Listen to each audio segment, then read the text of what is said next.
Another round of snow on the way to central and eastern Kentucky, and it could accumulate in time for a Wednesday morning commute. We'll track that and the bitter cold that follows just ahead.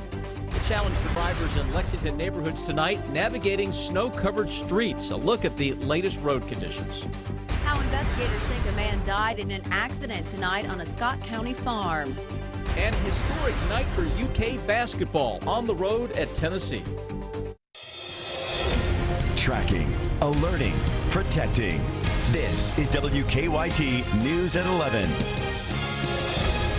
Good evening. Here we go again. A day after a winter storm brought more than a foot of snow to many parts of the bluegrass, even more snow is on the way now. It is a first alert severe weather day. We begin tonight with Chief Meteorologist Chris Bailey. He is tracking both the snow and some historic cold. Chris? Yeah, just ugly, ugly, ugly written all over the next several days, guys. The snow still just now breaking out into areas of western Kentucky, parts of Indiana and Ohio, or I should say Illinois. That will roll eastward. Live first alert defender not picking up anything locally, though. The band of snow that is now intensifying between Bloomington and Indianapolis is all part of this system, and that's what we're noticing with this. We're getting some very intense banding that is going on here. Had a report out of Missouri a bit ago of 2 inches in 45 minutes from one of those snow bands that rolled its way on through the area. So the snow will continue to pick up in coverage and intensity from St. Louis toward Paducah, and you see the eastward movement on that. It's courtesy of an Arctic blast that is coming on into town, and it has a little wave of low pressure right along that system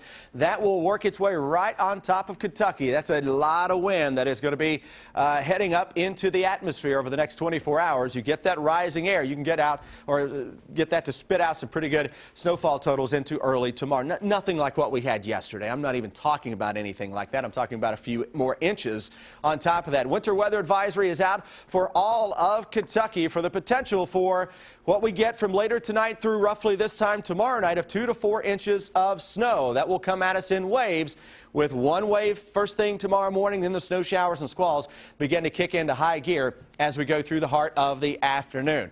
So let's review on where we're going, guys. Snow comes in later tonight into Wednesday, 2 to 4 inches, some blowing and drifting of the snow with winds tomorrow that may gust to 30 miles an hour. You mentioned the cold, Amber. Thursday lows 10 to 15 degrees below zero.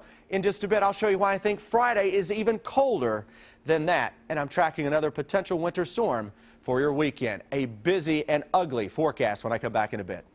All right, Chris, thank you. Here's the latest of the impact of this winter storm. Governor Beshear has issued an executive order to protect consumers from price gouging, and he issued another order allowing pharmacists to refill up to a 30-day supply of needed prescriptions without a doctor's order. Now, that excludes controlled substances. Lexington Mayor Jim Gray says waste collection has been suspended until Saturday.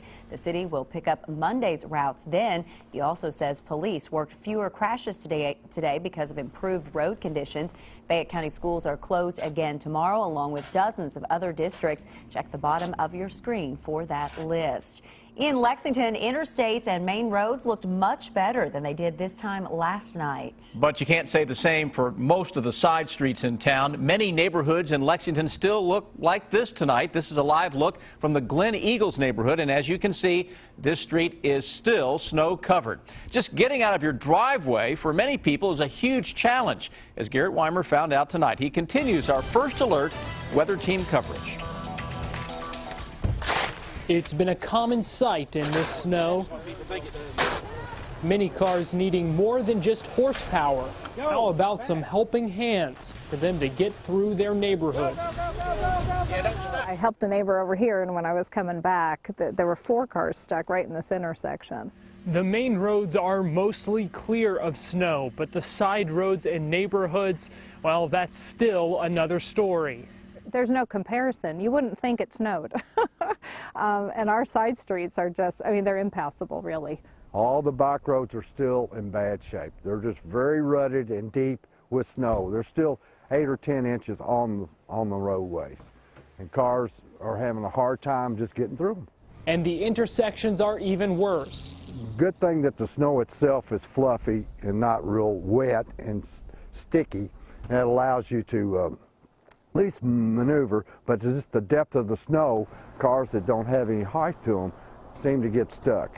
Even so, neighbors say with all the snow the city has seen, You need to accept it. they can't be too upset. This is a really unusual circumstance, so, don't want to be overly critical. In Lexington, Garrett Weimer, WKYT.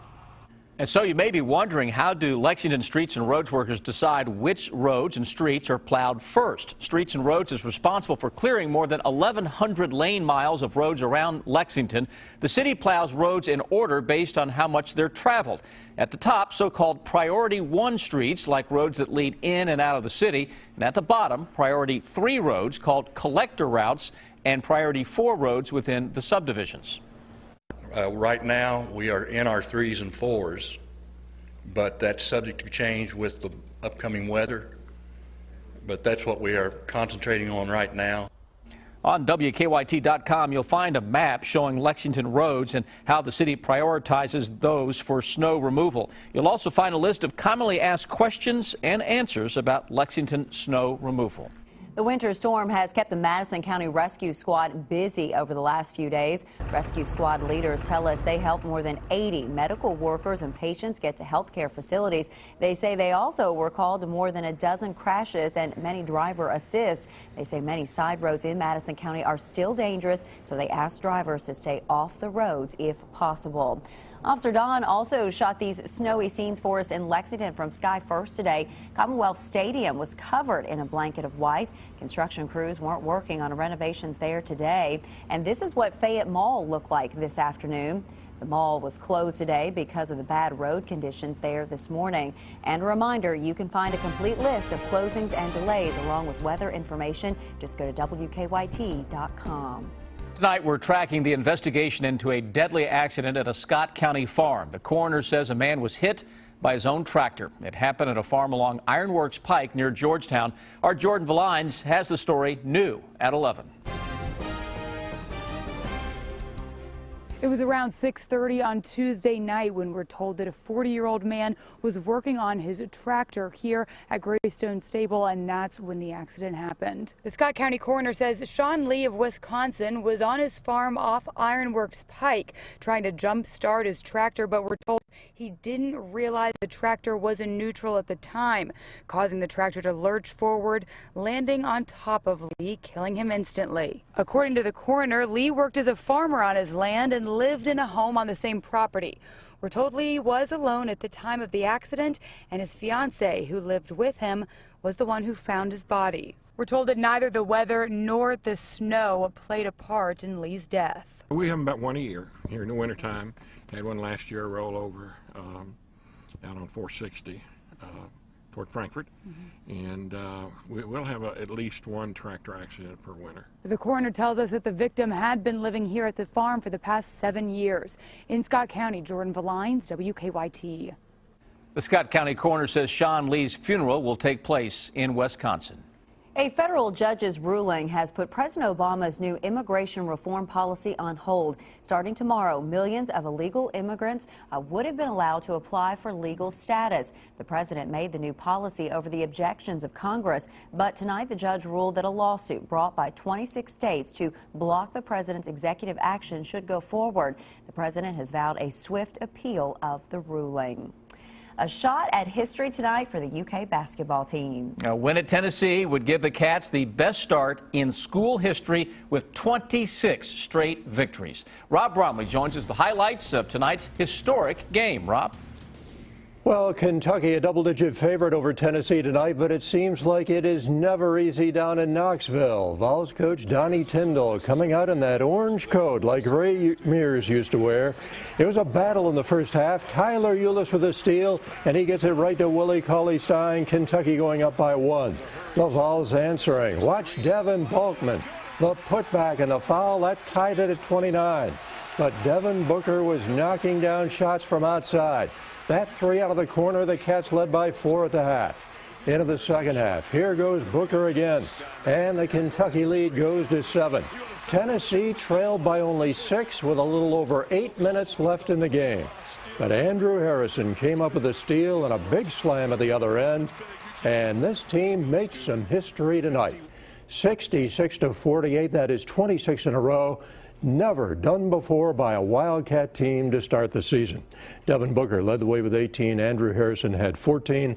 Much more coming up in sports. Lee K. Howard was in Knoxville tonight, and he will tell us what was said after the game. Tonight, firefighters are still trying to figure out what caused a fire that killed an elderly Montgomery County woman. The coroner has identified the victim as 76-year-old Mary Souls. Firefighters say they found her dead inside her home on Rose Court in Mount Sterling. Family members say Souls lived alone but was well known in the area. We're going to miss it, but I know that we'll meet again. We'll meet again on the other side, because she sure was dedicated to her serving to the Lord. Firefighters do not suspect foul play in this fire. The coroner is still trying to figure out what caused Souls' death. Some people stuck in a snow-covered Danville neighborhood received some help from the Center College football team. The players shoveled more than 20 driveways early this morning, but the team only had 3 shovels to go around, so they used Tupperware lids and dustpans. The center coaching staff tells us that this project is instilling the virtues they want their team to have. EKU President Michael Benson spent the afternoon shoveling a student's driveway after being challenged on Twitter. The student sent Benson a tweet saying he would come to class tomorrow if Benson shoveled his driveway in Berea. So Benson accepted the challenge and posted a picture on Twitter with the finished product. Benson also told the student he expected to see him in class tomorrow. You can bet on that. But in the last hour, EKU canceled all the classes for tomorrow, so he'll have to wait another day. And take a look at this eyewitness video that Chet sent us tonight. It is an aerial view of children sledding down the hill at Shriners Hospital in Lexington. That, of course, is a popular hill for sledding after snow falls. And if you have eyewitness pictures or video, send them to us with the hashtag WKYT Rules Winter. That is a great shot there. Well, the snow didn't stop a Lexington restaurant from throwing its annual Fat Tuesday party today. Bourbon and Toulouse in Chevy Chase had a day-long party along with the restaurant's normal menu. The party also included alligator etouffee and hundreds of pounds of crawfish. Restaurant managers say they were busy all day despite the snow. No, it's been great. We can't believe the turnout. We just figured we needed to open for this neighborhood. They've supported us for the last 10 years, and we wanted to give people something to do that's stuck inside and can walk here, and it's just been unbelievable today. We've been blown away. Well, managers say normally on Fat Tuesday they'll do close to 2 weeks worth of business in just 12 hours. It is kind of like a party down there every day with those guys. They're good friends of ours. We appreciate what they do. Chicken and Creole. Don't change it. I love it. All right.